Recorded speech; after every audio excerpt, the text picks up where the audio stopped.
Yeah, sorry. So modern technology. my phone died. My rambling's on. So I'll wrap this up because I know I talked a lot. We went to Duke. We terminated the pregnancy. When we got there, um, I was in full blown labor. We were sitting in the waiting room, and the pain. I'd had epidurals with both boys. I'd had C-sections. I had felt a little pain with Finley because we discovered that I have a hot spot that doesn't numb. And so when we had Miles, they gave me a spinal instead of an epidural. It was like a thing. So I'm a pretty pampered lady and hadn't really experienced hard labor. But I was in active, hard labor. Hard. And I was only 18 weeks old. 18 weeks along. I mean, like, hard labor. And so,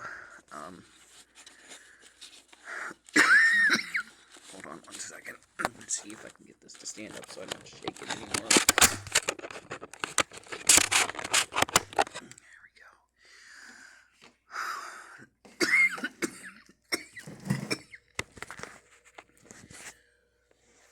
So, they took me back. God damn modern technology. I suck at this. I'm sorry. I'm new to TikTok. My husband's always been like, can't do TikTok. The Chinese want to know everything about you, blah, blah, blah. Well, newsflash. I've ordered from Shein. I've ordered from Temu. I have products, Samsung, Galaxy, whatever. I have products that were made in China. Those people know about my birthmark on my thigh. So finally, I'm like, I'm just going to do it. It looks fun. Anyway, I digress. They took me back into the room, and the nurses came. They were very nice. They could tell I was distressed. My blood pressure was through the roof. I was in immense pain. And they said, the anesthesiologist is finishing up with the surgery. As soon as he gets here, we'll give you something. We'll take care of you. We'll relax you. We'll give you something for the pain. And that seemed like fucking eternity before this person got there. I don't know what was going on. I don't know what surgery they were in. But I swear to God, I was in hard labor for over an hour. And I wanted to fucking kill someone. And I'm a weirdo. When Matthew's sick, he practically wants to be breastfed. Okay? He just does. He just wants to be baby. He wants to be taken care of. It's happening right now. He has the flu. He's sick as a dog. When anything is wrong with me, don't touch me. Do not touch me. Do not look at me. Do not breathe on me. I'm a self-soother. I don't want to be touched. I just don't. I don't like it. The nurse, thinking she was sweet, went out into the waiting room because they didn't allow visitors back because, again, COVID, and brought Matthew back. And he's like, she doesn't like to be touched when she doesn't feel good. I don't know why you're bringing me back. But that sweet man sat at my bed, and I vaguely remember holding his hand, letting him hold my hand, because the pain, I mean, any woman out there who's had a baby naturally, you know what I'm talking about. The anesthesiologist eventually came. They gave me the best drugs. I don't even remember what it was. I don't care. You know, it got rid of the pain, and I blacked out, basically. I don't know how long it took. I don't think the procedure takes very long. I think it's less than an hour, if that. And I woke up in recovery. And they asked me if I wanted something to drink, something to eat. They were all very, very sweet. And this is a sidebar. This is just me being bougie. I was at University, the Duke University in Durham, North Carolina. The Duke. And I'm not bougie enough not to drink Faygo Pop or whatever the brand was, because I'll drink anything, especially if I want soda and I'm broke and it's on sale. But the Duke University brought me a freaking Faygo. A Faygo Coke. What the absolute fuck? I'm at Duke. Why am I not having Pepsi or Coke? I mean, this is North Carolina, the birthplace of Pepsi. Coke is not far down the road. Faygo? I'm like, my insurance is paying you thousands of dollars and you're bringing me Faygo? Fuck that. I want my Pepsi. I digress. I go back. Anyway, that's not the point. So, we went home. They gave us there's a group called Holy Sews, mending hearts one stitch at a time. Excuse me.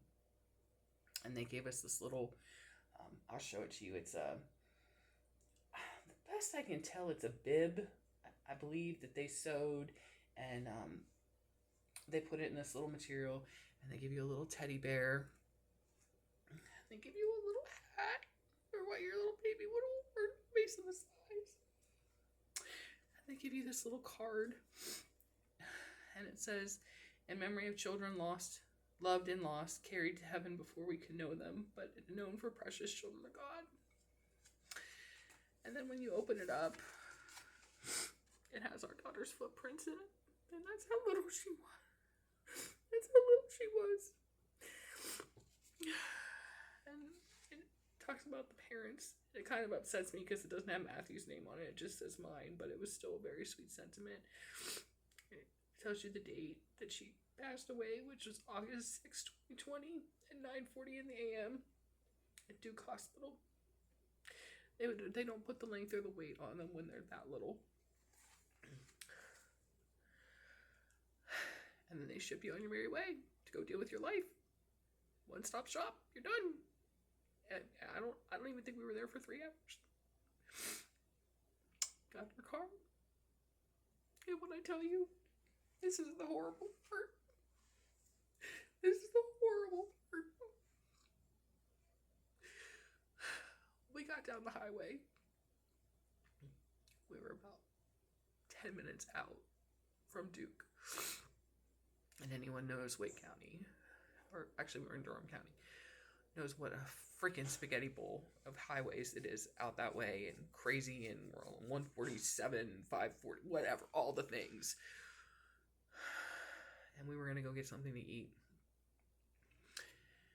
And the amount of relief that I felt leaving that hospital, the weight that had been lifted off me that I had been carrying since I found out we were pregnant at 10, or whenever we got the results back from the genetic, the weight of the world that I had been carrying had been lifted slightly. I mean, it was just like, she is at peace. We need to heal, but she's not going to suffer. And I couldn't keep her inside me forever to protect her. I couldn't. And I was pregnant with my first baby.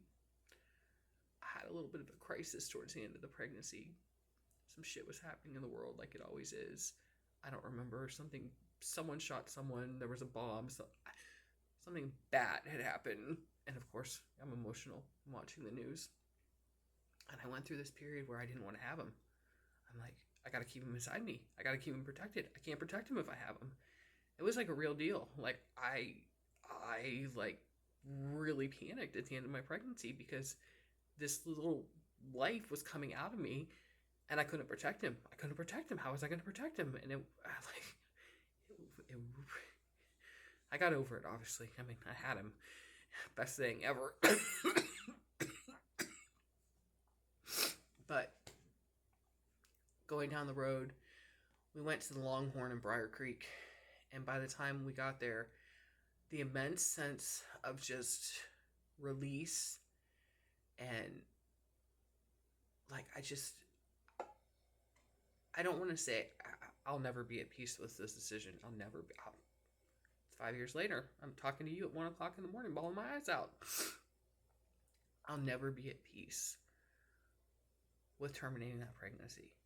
My head will always know that I did the most wonderful thing that I could do for my child at that time.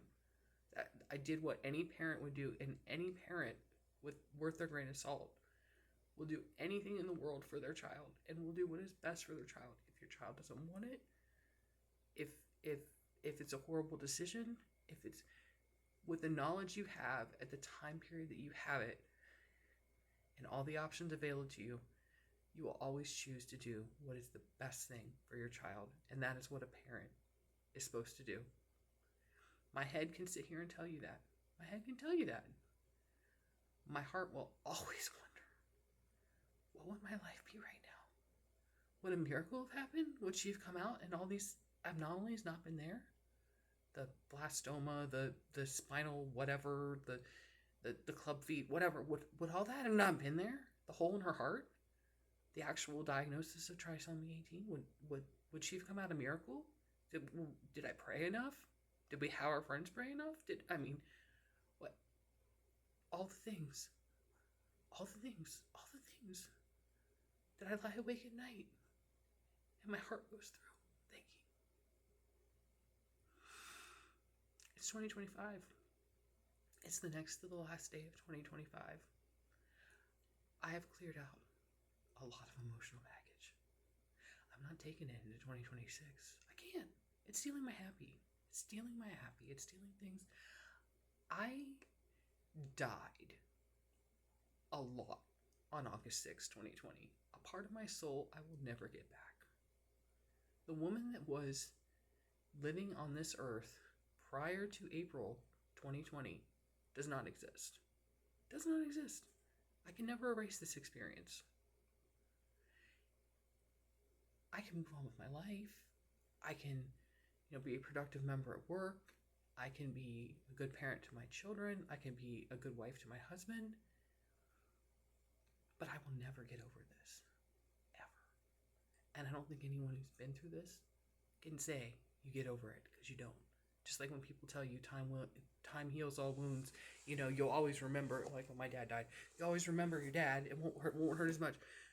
Fuck that. It does hurt. It does hurt. It does hurt that my dad's not here and has never met my children. I mean, I am able to move on with my life. I'm able to do things, but it does hurt that he's not here. And anyone who's experienced any kind of death can relate to that. Anyone who's experienced any kind of loss knows there's always going to be a hole in your heart.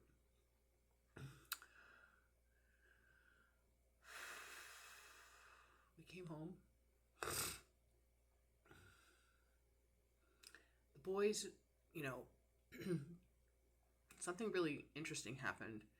I don't know, it was heartbreaking.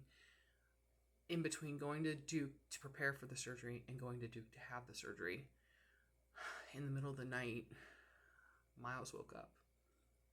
And it was like he was connected to Cooper Ann. He was connected to her spirit. He knew. My sweet, sweet little 18-month-old baby. He just knew. He knew I was pregnant. Even though he had no clue I was pregnant, he knew there was a baby in my tummy. And I think when the pill actually hit my system and stopped her heartbeat, my child on some level knew that. And you can tell me I'm wackadoodle, you can tell me whatever you want, but I'm telling you what I lived and what I experienced. Their bedroom is right next to ours. And at 2 or 3 o'clock in the morning, Miles started crying. I was a mess already, I'm getting ready to terminate a wanted pregnancy. Matthew got up and he went in the room and he picked him up and he held him. And when I say I've never heard a child cry as inconsolable as Miles was crying that morning, I mean, I have friends with babies. My friends that are neighbors have babies. Everyone's heard a baby meltdown. Everybody has. The level of intensity that Miles screamed that night will never leave my memory. He would not come to me. He wanted nothing to do with me.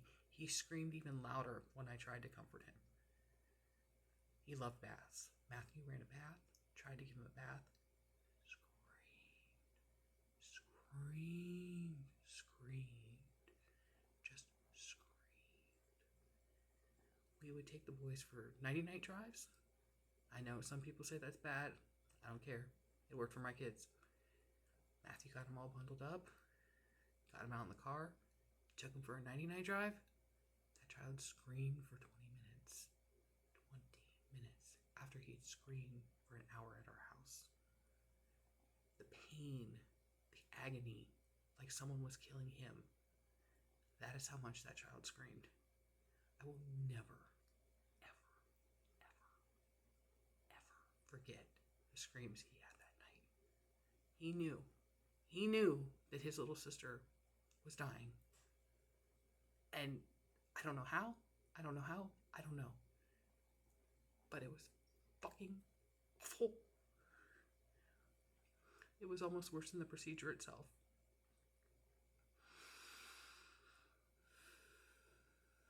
We received quite a lot of cards, quite a lot of prayers, quite a lot of gifts.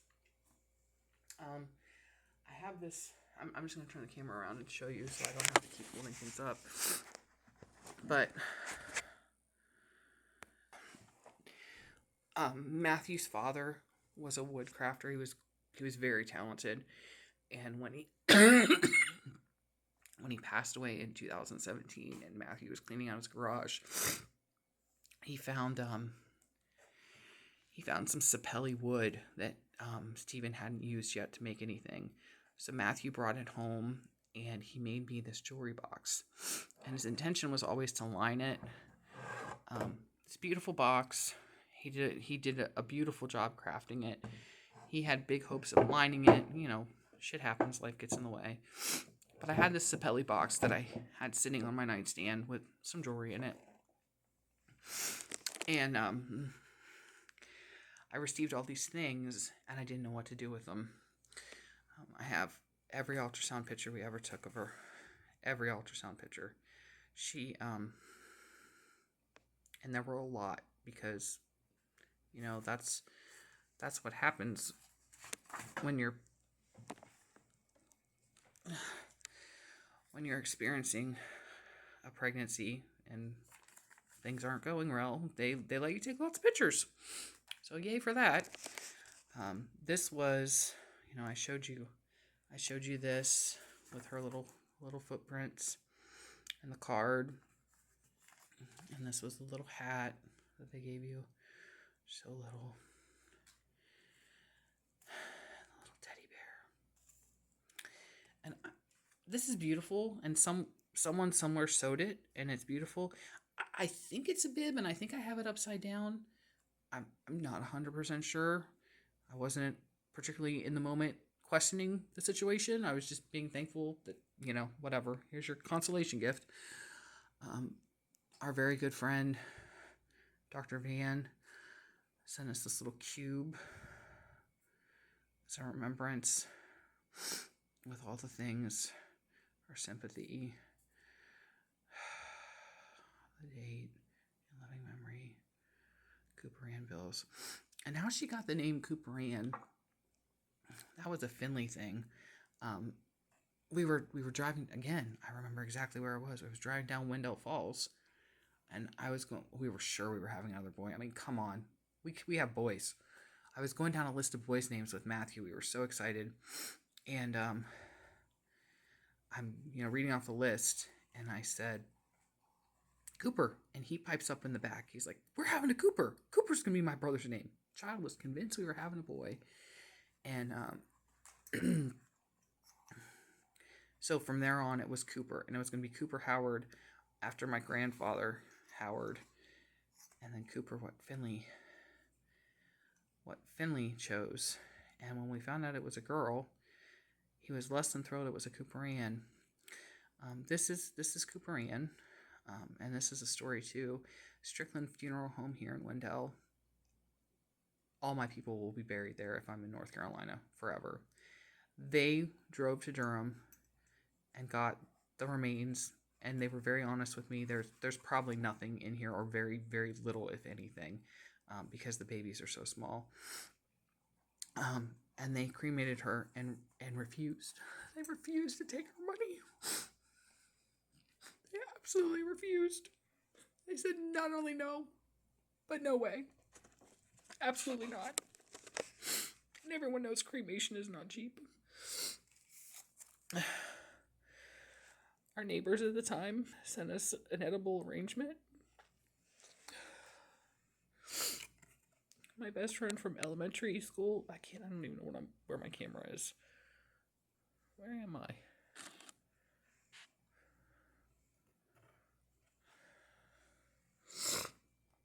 best friend from school, from elementary school and college, sent me this really cool Chic Mama bracelet, and it was silver, and on the inside it had Cooper Ann's name written on it.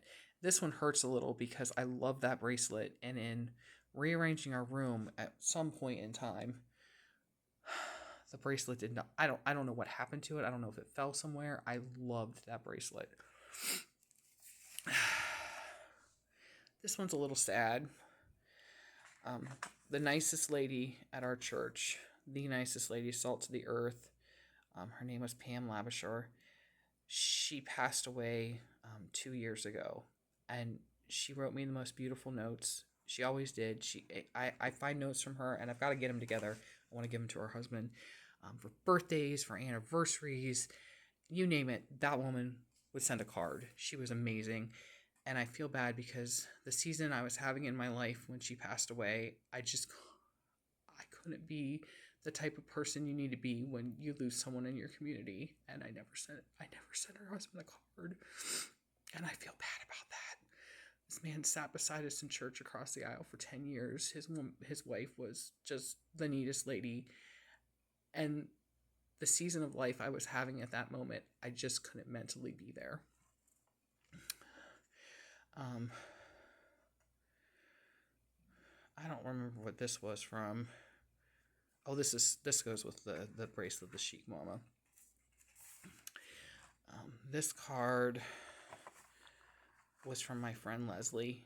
She's another agent. I used to be her operations manager when we were at a team together, and then I did some transaction coordination for her. Another really super awesome lady. This card, where's this one from?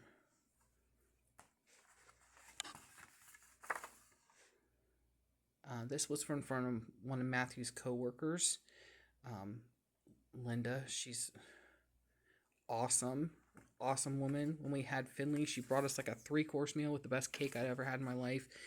And his co-workers, I mean, they came out for us. Another card. This was from my supervisor at the time. I had 2 supervisors who saw me through when I thought I was having a miscarriage all the way through this. She is also a phenomenal card giver and gives them at all, for all the things.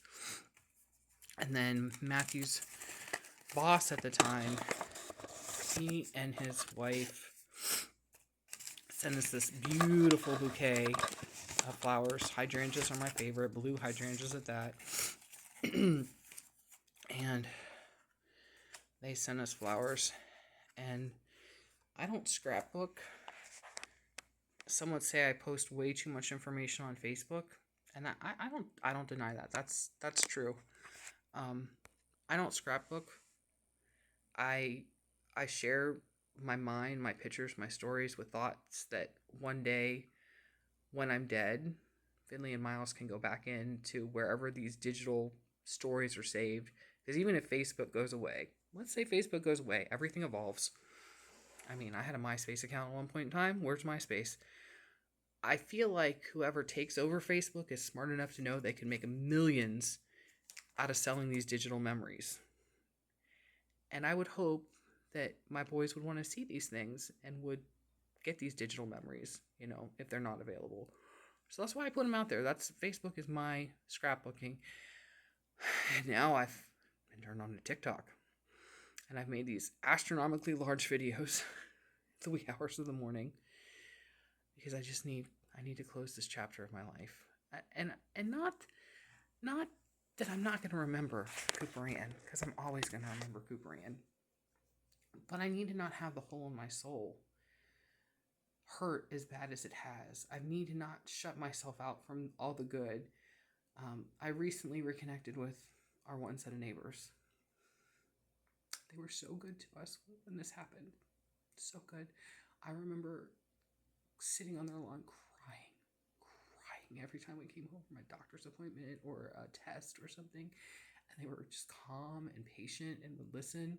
Actually, both sets of our neighbors at that time. The one has moved away since, but they were just salt to the earth people, and they're a lot younger than us. Like Matt and I could be their parents. Actually, You know, if I started when some of my peers started, I could be all of their parents. So there was a big age discrepancy there, but the one set of neighbors had a baby a month after we would have had Cooper Ann, and no one did anything wrong. No one did anything wrong. Life is beautiful. If let me just tell you this: Matthew and I would have met in our 20s. We'd probably have 12 kids. We love babies. Love babies. Love being a parent. Best gift ever. Best thing I've ever done. Tell my kids that all the time. But I put up walls and I distanced myself. And it wasn't that anyone did anything wrong. Just the thought of seeing their little boy, who should be out in our cul-de-sac playing with my little girl right now. Sometimes it's more than I could take. And so I didn't seem the friendliest, and I didn't go out of my way, and I was raised by women, like manners, you know, always guard what you're saying, say the polite thing, say the right thing. So I've never been like rude, aloof maybe, but I wasn't the friend that we were once. I wasn't the friend that I was to my neighbors. We weren't doing things. We used to have meals out in the backyards together. We'd all bring something. We'd order pizza on the porch. We had plans for going to Myrtle Beach together. These two couples and us, you know, we had all these plans. And on August 6, 2020, my world caved in, and Matthew's too. I can't say this is all about me, because this happened to my husband too. And I think we both have a lot of unresolved feelings about it. We went to counseling. We started off, let's see. We didn't do anything at first, other than I went to, he went with me. There was a support group that Duke had. I can't think of the guy's name. This amazing man started this support group. He saw so many people.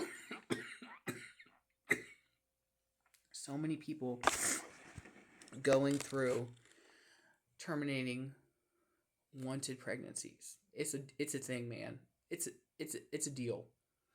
So we started going to these support groups, and they met weekly. I'm pretty sure they met weekly. And 2020, all on Zoom. You're on Zoom. You're in a Zoom room with like 25 other families, 25 other women. Sometimes their husbands were with them. Sometimes they weren't, depending on the story. And they would go around the Zoom, and each of you would get to share your story. And I went half dozen times. Matthew went with me a couple times. It got to be too much for him. And then at some point, it got to be too much for me. The pain of having to share the same story over and over again and listen to 25 versions of the same story with, you know, different pieces here and different ailments. You know, one woman had her and her husband, they were there. Their baby had something called maple sugar syndrome, something. And it's like one in a gazillion chance that you will meet a partner and both of you will have this gene. The anomaly of this happening is like, I don't know, winning the lottery on the day you get struck by lightning. I mean, it's just astronomical odds for this. But she and her husband did the genetic testing after they had their baby, and they both shared this gene. And my memory's a little fuzzy, so if I'm wrong, I know I'm wrong. But I feel like something about this is, if you have this child, they can't eat sugar. I don't remember. It was just the end result for the kid was going to die. I mean, bottom line, there was no way the kid could survive the conditions put upon them based on these two genes matching in the biological parents. So, these are the kind of stories. There was another woman there. Most of the people on this call had went to Duke, had the same experience as Matthew and I. It was a Duke group. It was a Duke support group. But then it gained some popularity and some traction, and there were some people from out of state too. And there was a lady on there from New York, and how sometimes you can just tell this is not someone I would hang out with. There was an age difference, a maturity difference, and I'll being honest, I'll just say she was uppity, and just some of the way she said some of the things just didn't resonate well with my experience. We'll leave it at that. Nonetheless, I don't invalidate what she went through, and it was horrific.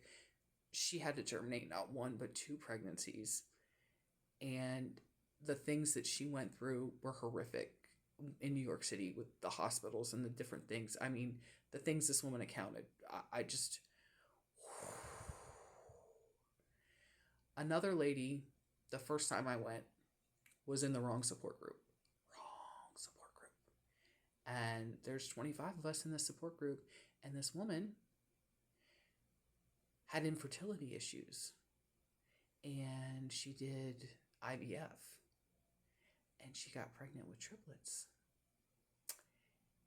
And they told her because of her age, the success rate of carrying all the babies was highly unlikely. So she terminated the babies, keeping one, terminated two, and eventually lost the one.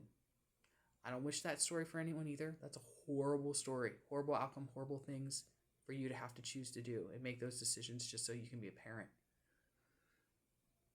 She then found out she was pregnant with twins, and she is on this call trying to decide if she needs to terminate a healthy baby. This was the wrong room for this woman to be in. The wrong room. And everyone's just like, and I've got to feel that the man, and I wish I could remember his name. He was a super awesome guy. I want to say it was Ken or something. And he passed away unexpectedly. And again, I think he had cancer, but memories, I don't know. Great man. And I believe they still have the support group. A coworker that I worked with, ironically enough, in an agency at that time that had maybe